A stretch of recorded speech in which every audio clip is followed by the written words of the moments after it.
आणि प्रश्नावर मनसेनं तीव्र भूमिका घेतली आहे। मनसे कार्यकर्त्यांनी आजच्या आंदोलनात घोषणाबाजी करून कल्याण डोंबिवली महापालिका अधिकाऱ्यांच्या खुर्चीला चपलांचा हार घातला।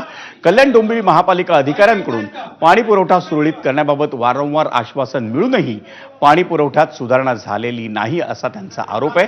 ही पाणी समस्या सुटली नाही तर आणखी तीव्र आंदोलन करू असा इशारा मनसेकडून देण्यात आला। थोड़ा पाठीमागे घेऊ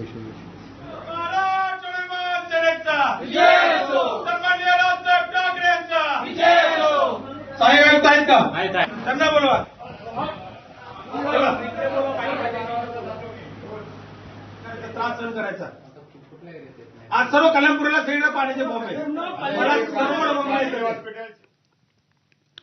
आगामी मुंबई महापालिका निवडणुकीसाठी रिपाई आठवले गटाकडून आज प्रचाराचा नारळ फोडण्यात आला। अंधेरी पूर्वेकडील मरोळ विजयनगर परिसरात संजय खंडागळे यांच्या